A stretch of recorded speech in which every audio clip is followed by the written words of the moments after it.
नमस्कार, आप देख रहे हैं आवाज एट 9। मैं हूं तमन्ना इनामदार दत्ता। नमस्कार, आपके साथ मैं हूं विपिन भट्ट। शुरुआत करेंगे इस वक्त के हेडलाइंस से। लोकसभा चुनाव का बिगुल बजा, 9 चरणों में होंगे चुनाव। 16 मई को होगी वोटों की गिनती। लोकतंत्र के सबसे बड़े पर्व यानी चुनाव से पहले सियासत की डर्टी पिक्चर। केजरीवाल को गुजरात में रोकने पर हंगामा। दिल्ली लखनऊ में भिड़े आप और बीजेपी कार्यकर्ता, कई घायल। देश के दो सबसे बड़े राज्यों यूपी और बिहार का सर्वे। बिहार में मोदी पड़ रहे हैं नीतीश पर भारी, लेकिन यूपी में भी क्या चल रही है मोदी की लहर, देखिए बुलेटिन में आगे। चुनाव आचार संहिता लागू होते ही अटके कई अहम फैसले। गोल्ड इंपोर्ट पर नहीं घटी ड्यूटी। रेल और कंस्ट्रक्शन में एफडीआई का मामला भी फंसा। इकोनॉमी के लिए सुकून देने वाली खबर। तीसरी तिमाही में करंट अकाउंट घाटा जीडीपी का 1% से भी कम। जानकारों ने कहा इस साल 35 से 40 अरब डॉलर ही रह सकता है सीएडी। उतार चढ़ाव के बीच हुआ बाजार में कारोबार। निफ्टी 6300 के ऊपर बंद। मिड कैप से मिला सहारा। एनपीए बैंकों की सबसे बड़ी चिंता। वित्त मंत्री ने सरकारी बैंकों को एनपीए रिकवरी पर ध्यान देने की नसीहत दी। कहा कैपिटल बढ़ाने के विकल्पों की समीक्षा जारी।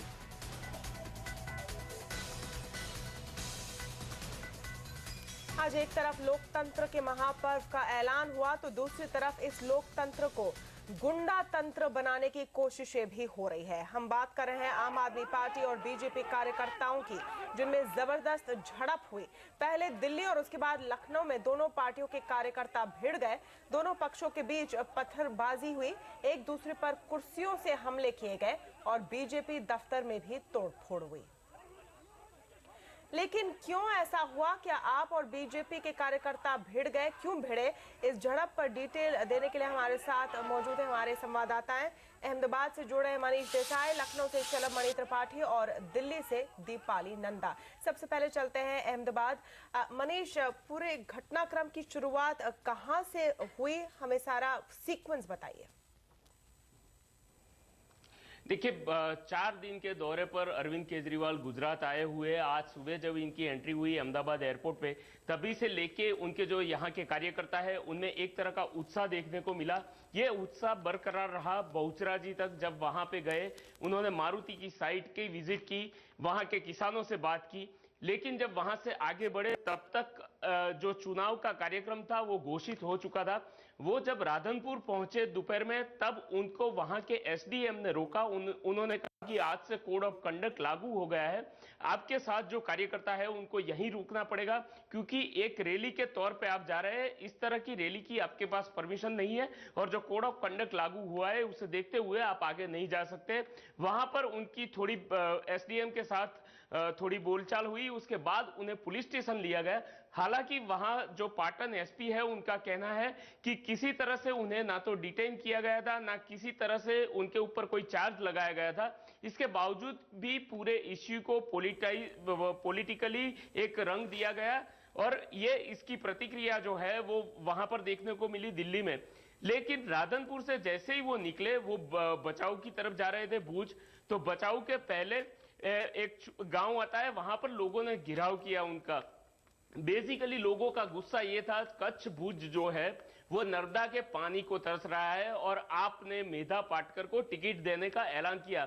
वहां के जो कार्यकर्ता थे, जो हिंदू महासभा के कार्यकर्ता थे जिन्होंने घेराव किया था, उनका कहना है कि आप ऐसे व्यक्ति को टिकट दे रहे हैं जिन्होंने गुजरात का अहित किया है, उन्हें पानी से वंचित रखा है। इस बात को लेके और झड़प हुई और अभी वो फिलहाल भुज की तरफ निकल चुके हैं। बिल्कुल, यहाँ दीपाली को भी लेते हैं। दीपाली, केजरीवाल से गुजरात में बदसलूकी हुई, लेकिन दिल्ली में कार्यकर्ता भिड़ गए। विरोध भिड़ंत में कैसे तब्दील हुई?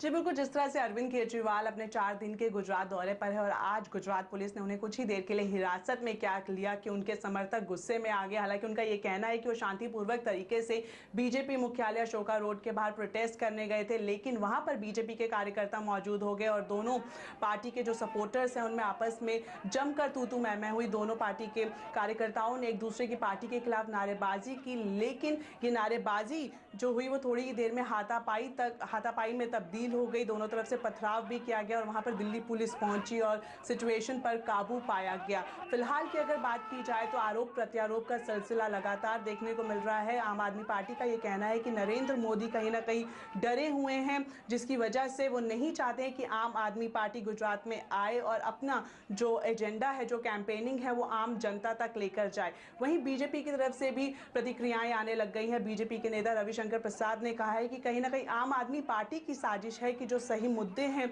उन पर से आम जनता का ध्यान भटकाया जाए। तो फिलहाल आरोप प्रत्यारोप काफी तेजी से शुरू हो गया है और अब देखना होगा जिस तरह से अरविंद केजरीवाल 8 मार्च को गुजरात के अहमदाबाद में अपनी रैली करेंगे, वहां पर किस तरह का भाषण और किस तरह से वो दूसरी पार्टियों पर निशाना साधते हैं।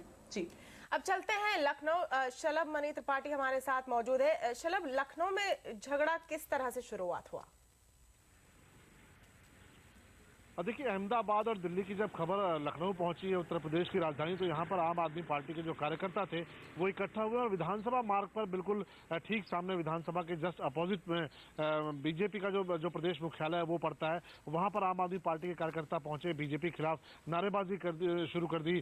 जबरदस्त आक्रोश उनके अंदर था और इसी दरमियान जो बीजेपी के वर्कर्स हैं वो भी अंदर से निकले हैं। दोनों के बीच में क्लैश हुआ है। क्लैश के दरमियान मारपीट शुरू हुई और उसके बाद काफी देर तक मारपीट होती रही है, क्योंकि आम आदमी पार्टी के जो वर्कर्स थे वो अचानक पहुंचे थे, लिहाजा पुलिस को भी इस पूरी घटना की पहले से जानकारी नहीं थी। आम आदमी पार्टी के वर्कर्स अगर वहां पर जा रहे थे, इस बात की जानकारी उन्होंने पुलिस को पहले दी होती तो पुलिस शायद वहां पर पहले से मौजूद रहती। लेकिन जब तक पुलिस पहुंची तब तक मारपीट का जो स्वरूप था बहुत ही भयावह हो चुका था और जबरदस्त मारपीट हो रही थी। करीब एक दर्जन के आसपास आम आदमी पार्टी के जो कार्यकर्ता हैं वो जख्मी हुए हैं और उनको उसके बाद जब पुलिस ने लाठियां वहां पर फटकारी है तब जाकर बीजेपी के जो वर्कर्स हैं, बीजेपी के जो समर्थक हैं वो पार्टी कार्यालय के अंदर चलेगा और आम आदमी पार्टी के जो कार्यकर्ता हैं वो इस वक्त पुलिस स्टेशन पर मौजूद हैं। उनका ये कहना है कि मुकदमा दर्ज किया जाए और जो बीजेपी के जो नेता हैं, बीजेपी के जो कार्यकर्ता हैं उनके खिलाफ कार्रवाई की जाए, कानूनी कार्रवाई की जाए। जी चलो, बहुत शुक्रिया आपका और साथ में मनीष और दीपाली आपका भी शुक्रिया। तो यहाँ पर आज अरविंद केजरीवाल को हिरासत में या डिटेन किया गया गुजरात के अंदर, लेकिन जो झड़प है वो कार्यकर्ताओं के बीच लखनऊ और दिल्ली तक हो गई। इस झड़प के बाद आप नेता आशुतोष बीजेपी और नरेंद्र मोदी पर बहुत भड़के हुए दिखे। उन्होंने कहा कि मोदी और बीजेपी हमेशा ही हिंसा की राजनीति करते आए हैं। ये उनका असली नंगा चेहरा है। ये इस देश को हिंसक राजनीति में झोंकना चाहते हैं और यही नरेंद्र मोदी करना चाहते हैं। नरेंद्र मोदी की पूरी राजनीति हिंसा की राजनीति है, चाहे वह 2002 का दंगा हो, चाहे उसके बाद का दंगा हो। बीजेपी के अंदर जिन भी लोगों ने नरेंद्र मोदी के खिलाफ आवाज उठाने की कोशिश की है, सबको दबा दिया गया है, सबको पार्टी से बाहर का रास्ता दिखाया गया। यही काम आज उन्होंने केजरीवाल के साथ करने की कोशिश की है। केजरीवाल की आवाज को दबाने का काम किया गया है, लेकिन आम आदमी पार्टी के वर्कर, आम आदमी पार्टी के वॉलंटियर्स और नेता नरेंद्र मोदी की हरकतों से डरने वाले नहीं है, न उनके तानाशाही रवैये से डरने वाले हैं। इधर चुनाव आयोग ने लोकसभा चुनाव का बिगुल बजा दिया है। इसके साथ ही चुनाव आचार संहिता तुरंत लागू हो गई है। 16वीं लोकसभा के लिए 7 अप्रैल से 12 मई तक 9 चरणों में वोटिंग होगी। ये पहला मौका है जब इतने ज्यादा चरणों में वोटिंग होगी। 16 मई को पूरे देश में एक साथ काउंटिंग होगी और शाम तक सारे नतीजों का ऐलान हो जाएगा। आज मुख्य चुनाव आयुक्त BS संपत ने तारीखों का ऐलान किया। संपत ने कहा कि इम्तिहान और मौसम को ध्यान में रखकर चुनाव तारीखों का ऐलान किया गया है। लोकसभा चुनाव के साथ ही आंध्र प्रदेश, ओडिशा और सिक्किम में विधानसभा के चुनाव होंगे। इस बार का चुनाव इस मामले में भी खास है कि ये पहला मौका होगा जब मतदाता इनमें से कोई भी विकल्प नहीं, यानी नन ऑफ द अबव या नोटा का इस्तेमाल कर पाएंगे। एग्जिट पोल के बारे में लॉ बिल्कुल स्पष्ट है और हमारे RP एक्ट में ऑलरेडी प्रावधानित है कि पोल के लास्ट आवर से 48 घंटे पहले कोई एग्जिट पोल शो नहीं किया जाएगा। हम इंश्योर करेंगे कि उस प्राविधान का कड़ाई से पालन करें हमारे सभी जो स्टेक होल्डर्स हैं। नंबर 2, ओपिनियन पोल के बारे में हमारा प्रस्ताव लॉ मिनिस्ट्री के माध्यम से कानून बनने के लिए लंबित है, हम उसकी प्रतीक्षा करेंगे। उसके बिना हम ओपिनियन पोल को एनफोर्स लीगली नहीं कर पाएंगे। चुनाव की तारीखों के ऐलान के साथ ही कई अहम फैसले लेने के सरकार के मंसूबे पर पानी फिरता दिख रहा है। अब सरकार के लिए रेलवे में FDI की छूट देने और गोल्ड इंपोर्ट पर शिकंजा हटाने जैसे फैसले लेना मुश्किल होगा। हालांकि वित्त मंत्री ने कहा कि आचार संहिता लागू होने के बाद भी सरकार अपना कामकाज करते रहेगी, यहां तक कि बैंकिंग लाइसेंस भी जारी किए जाएंगे। चुनाव की तारीखों के ऐलान के साथ ही आचार संहिता लागू हो गई है। अब सरकार कोई नीतिगत फैसले नहीं ले पाएगी और अगर कुछ फैसले लेती भी है तो चुनाव आयोग से सहमति जरूरी होगी। लेकिन रूटीन के काम होते रहेंगे। Cabinet meetings will take place. Cabinet will clear proposals based on decisions and policies announced earlier. But normal government functioning will take place. There are some restrictions placed by Election Commission. There is a code of conduct. We will observe that. But nowhere does the Election Commission say government's functioning should come to a halt. लेकिन कई बड़े फैसले अब लंबे समय के लिए अटकते दिख रहे हैं। मसलन रेलवे में एफडीआई की छूट देने वाले और रियल एस्टेट में एफडीआई का दायरा बढ़ाने का प्रस्ताव। इन प्रस्तावों को वाणिज्य मंत्रालय ने मंजूरी दे दी है। सरकार घरेलू एयरलाइंस को 5 से 20 कानूनों से छुटकारा देना चाहती थी, जिसके तहत अभी किसी भी घरेलू एयरलाइंस के लिए अंतर्राष्ट्रीय उड़ान भरने के लिए 5 साल का अनुभव और 20 एयरक्राफ्ट होना जरूरी है। इस कानून को हटाने का प्रस्ताव है। इन सभी प्रस्तावों को कैबिनेट की अगली बैठक में मंजूरी मिलने की संभावना थी, लेकिन अब मुश्किल है। गैस की कीमत बढ़ने के बाद पावर और फर्टिलाइजर सेक्टर के लिए गैस की नई कीमत का ऐलान भी अब अटका रह जाएगा। नई सरकार आने के बाद भी इन प्रस्तावों को अंतिम मंजूरी मिल पाएगी कहना मुश्किल है, क्योंकि इनमें से कई प्रस्ताव राजनीतिक रूप से काफी संवेदनशील है और हो सकता है कि नई सरकार इस पर फिर से विचार करे, यानी इनको अंतिम मंजूरी मिलने में लंबा वक्त भी लग सकता है। हालांकि गोल्ड इंपोर्ट पर शिकंजा ढीला करने का प्रस्ताव भी चुनाव आचार संहिता लागू होने की वजह से अटक सकता है, लेकिन वित्त मंत्री पी चिदम्बरम ने भरोसा दिलाया है कि चालू कारोबारी साल के करंट अकाउंट डेफिसिट के आंकड़े आने के बाद इस पर फैसला लिया जाएगा। इसी तरह बैंकिंग लाइसेंस जारी करने पर भी चुनाव आचार संहिता शायद लागू नहीं हो। वित्त मंत्री ने भरोसा जताया है कि मार्च तक रिजर्व बैंक कुछ बैंक लाइसेंस जारी कर सकता है। लक्ष्मण रॉय, दिल्ली। और चुनाव की उल्टी गिनती शुरू हो गई है। इसी पर देखिए हमारा खास कार्यक्रम आज रात 10 बजे। आज अगर चुनाव होते तो क्या है उत्तर प्रदेश और बिहार के वोटरों का मूड? देखिए क्या कहता है आईबीएन लोकनीति का सर्वे इस ब्रेक से आगे। और अप्रैल से दिसंबर के बीच करंट अकाउंट डेफिसिट में भारी कमी आई है, डिटेल बताएंगे थोड़ी ही देर में।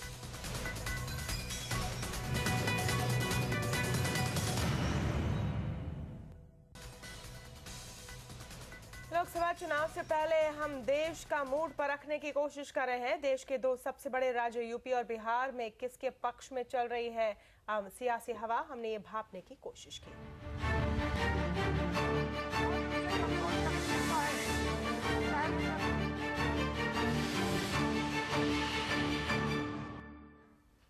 सबसे पहले बात करेंगे उत्तर प्रदेश की। वोट शेयर के मामले में फरवरी 2014 में 36% वोट शेयर के साथ बीजेपी अभी भी आगे है, हालांकि जनवरी के मुकाबले थोड़ी गिरावट रही है।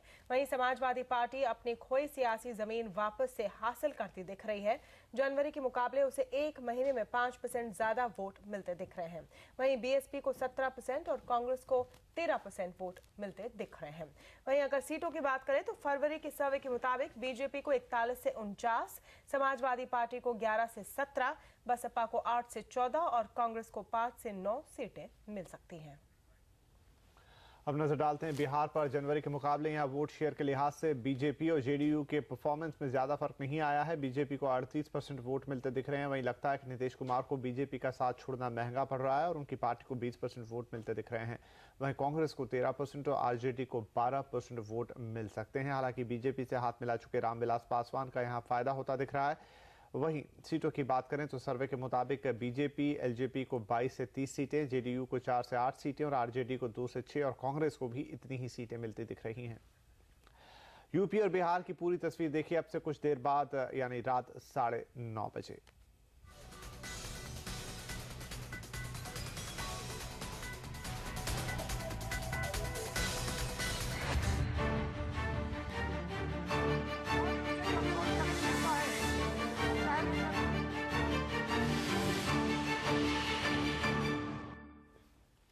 इकोनॉमी के लिए सुकून देने वाली खबर है। अप्रैल से दिसंबर के दौरान करंट अकाउंट घाटे में भारी कमी आई है और ये कम होकर 2.3% हो गया है। पिछले साल इसी दौरान ये 5.2% था। हमारे सहयोगी आशीष वर्मा जुड़ रहे हैं डिटेल्स के साथ। आशीष, काफी अच्छी खबर है। वित्त मंत्री ने उम्मीद जताई थी कि सीएडी इस साल $50 अरब से नीचे रह सकता है। उनका लक्ष्य क्या पूरा होता दिख रहा है? बिल्कुल पूरा होता हुआ दिख रहा है और शायद आसानी से ये पूरा हो जाएगा। जैसे कि आपने Q3 CAD की बात करी, हेडलाइन नंबर्स काफी बेहतर नजर आते हैं। इनफैक्ट अक्टूबर से दिसंबर पीरियड में काफी हद तक करंट अकाउंट डेफिसिट जो है वो नैरो डाउन हुआ है, काफी हद तक कम हुआ है। इस दौरान $4.2 बिलियन क्लॉक कराया हमने डेफिसिट, वनस्पत इसके पिछले साल इसी तिमाही Q3 में $32 बिलियन का कैट था, यानी कि 0.9% हम जीडीपी के कैट पे Q3 पे पहुंच चुके हैं। एक बड़ा फॉल है, लेकिन ध्यान रखें पिछले क्वार्टर Q2 में हमने ऑलरेडी 1.2% के आसपास का नंबर देखा, तो एक बड़ा रिलीफ पिछले क्वार्टर में हमने ऑलरेडी आता हुआ देख चुके हैं। और इस बार तो 1% ऑफ जीडीपी से भी हम कम पे कैट पहुंचता हुआ नजर आ रहा है।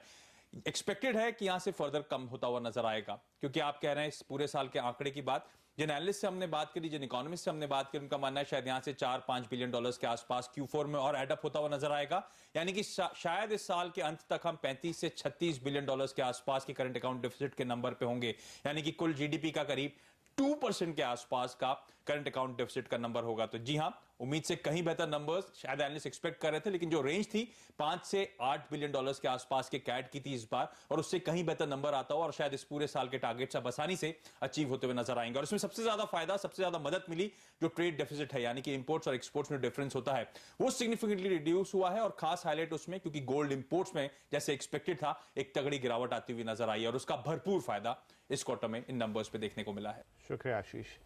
इकरा के सीनियर इकोनॉमिस्ट अदिति नार के मुताबिक आज आए सीएडी के आंकड़े उम्मीद के मुताबिक ही थे, इससे कल बाजार पर कुछ ज्यादा खास असर नहीं देखने को मिलेगा। बहुत ही इन लाइन विद एस्टिमेट्स ही आज का डेटा आया है, तो सेंटिमेंट तो पॉजिटिव थोड़ा होगा, लेकिन बहुत ज्यादा इससे जंप आना अनलाइकली है। फाइनेंसिंग पे जो कंसर्न्स थी वो ईज हो गई हैं इस साल। अगले साल की तरफ अगर हम देखें तो हमारा बेसलाइन एस्टिमेट ये है कि current account deficit around $45 billion तक का हो सकता है। सभी तरह के कर्मचारियों के लिए खुशखबरी, कितने बड़े ईपीएफ में मिलने वाला ब्याज दर, देखिए इस ब्रेक के बाद। और कैसा है अहमदाबाद का डबल डेकर मोबाइल रेस्टोरेंट, देखिए आगे।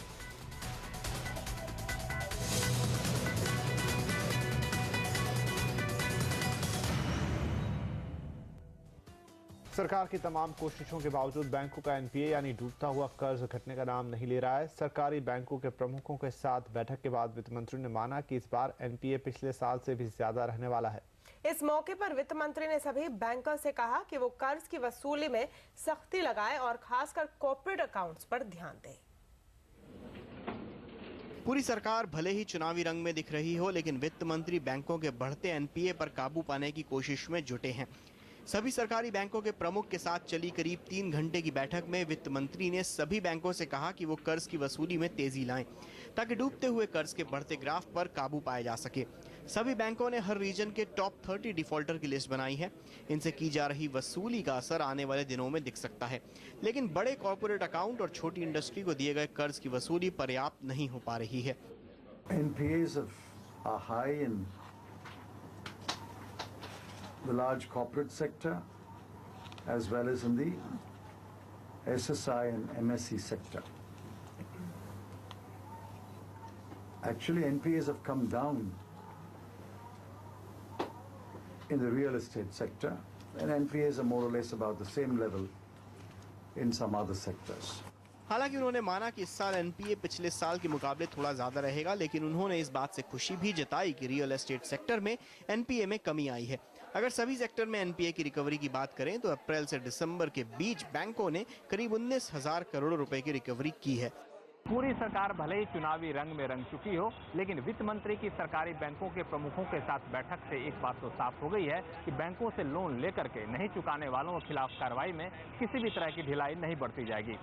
हालांकि बैंकों की वित्तीय हालत सुधारने के लिए ठोस कदम उठाए जाने का भरोसा वित्त मंत्री ने जरूर दिलाया। इसके लिए बैंकों में म्यूचुअल फंड और इंश्योरेंस की रकम डालने और छोटे निवेशकों को शेयर देने जैसे कई विकल्पों पर रिजर्व बैंक की अगली बोर्ड बैठक में विचार किया जाएगा। यूनाइटेड बैंक ऑफ इंडिया में हुई गड़बड़ी पर वित्त मंत्री ने कहा कि वो रिजर्व बैंक गवर्नर से अलग से इस मुद्दे पर बात करेंगे। लक्ष्मण रॉय, दिल्ली। बाजार में आज भले ही उतार चढ़ाव के साथ कारोबार हुआ, लेकिन आखिर में सेंसेक्स निफ्टी अच्छी बढ़त पर बंद होने में कामयाब रहे। निफ्टी 6,300 के स्तर पर पहुंच गया। बाजार में सबसे ज्यादा जोश में छोटे मझोले शेयरों में दिखा और मिड कैप 1.5% से ज्यादा चढ़ा। इसके अलावा सरकारी बैंक जैसे पीएनबी, बीओबी और इंडियन बैंक में भी 2 से 6% तक की तेजी देखने को मिली है। हालांकि रेलवे और कंस्ट्रक्शन में एफडीआई पर और गोल्ड इंपोर्ट ड्यूटी घटने पर फैसला टलने से रेलवे स्टॉक जैसे टीटागढ़ वैगन, कालिंदी रेल और ज्वेलरी स्टॉक जैसे टाइटन, पीसी ज्वेलर्स और टीबीजेड में गिरावट हावी रही। सभी तरह के कर्मचारियों के लिए खुशखबरी आई है। अब एम्प्लॉय प्रोविडेंट फंड पर 8.75% की दर से ब्याज मिलेगा। ईपीएफ पर अभी तक 8.5% का ब्याज था। नई ब्याज दरें इसी वित्त वर्ष से लागू हो जाएंगी। ईपीएफ पर दरें बढ़ने का फायदा 5 करोड़ से ज्यादा कर्मचारी उठा सकेंगे। हम आपको बता दें कि ईपीएफ अपने रिटर्न का हिसाब लगाने के बाद ब्याज दरें घोषित करता है। अब अहमदाबाद में भी आप डबल डेकर मोबाइल रेस्टोरेंट का मजा ले सकते हैं। चेन्नई और मुंबई के बाद द मूविंग कार अहमदाबाद में भी अपनी मूविंग रेस्टोरेंट शुरू करने जा रही है। अहमदाबाद के हाईवे और रिवर फ्रंट में घूमते फिरते अब आप कैसे खाने का मजा उठा सकते हैं, बता रहे हैं मनीष देसाई।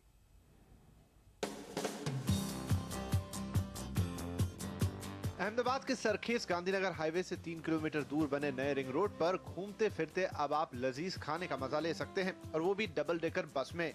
चेन्नई की कंपनी द मूविंग कार अब अहमदाबाद में ऐसा मोबाइल रेस्टोरेंट लेकर आई है जिसमें ओपन स्काई डिनर के साथ लाइव म्यूजिक का लुत्फ मिलेगा। ये मोबाइल रेस्टोरेंट दरअसल एक डबल डेकर बस है जिसमें नीचे का फ्लोर एयर कंडीशन होगा जबकि दूसरा फ्लोर खुला रहेगा। इसमें लंच या डिनर के लिए प्रति व्यक्ति चार्ज 599 रुपए देने होंगे।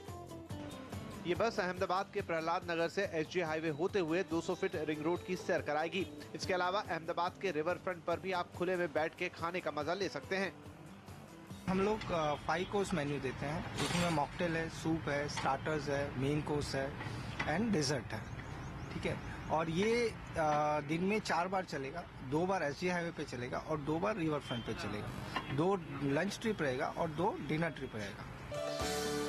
इस डबल डेकर रेस्टोरेंट में Punjabi, Chinese, Gujarati, south Indian और मैक्सिकन खाने का मजा मिल सकता है, और दोनों फ्लोर मिलाकर इसमें एक साथ 40 लोग बैठ सकते हैं। द मूविंग कार अहमदाबाद के पहले चेन्नई और मुंबई जैसे शहरों में अपने इस तरह के डबल डेकर मोबाइल रेस्टोरेंट शुरू कर चुकी है। अगले 1 वर्ष में द मूविंग कार चेन्नई और मुंबई में अपनी दूसरी बसेस भी शुरू करने जा रही है। इतना ही नहीं, देश के अन्य शहरों में बार इस तरह के मोबाइल रेस्टोरेंट शुरू करने जा रही है। अगर आप भी अपने बच्चे की बर्थडे पार्टी या ऐसी कोई छोटी मोटी पार्टी इस तरह के मोबाइल कार में अरेंज करना चाहते हैं तो वो सुविधा भी यहाँ पर उपलब्ध है। मनीष देसाई, अहमदाबाद। और यहाँ पर आवाज एट 9 में वक्त हो गया आपसे विदा ले, लेकिन देखना ना भूलें हमारा खास कार्यक्रम इस ब्रेक के बाद। नमस्कार।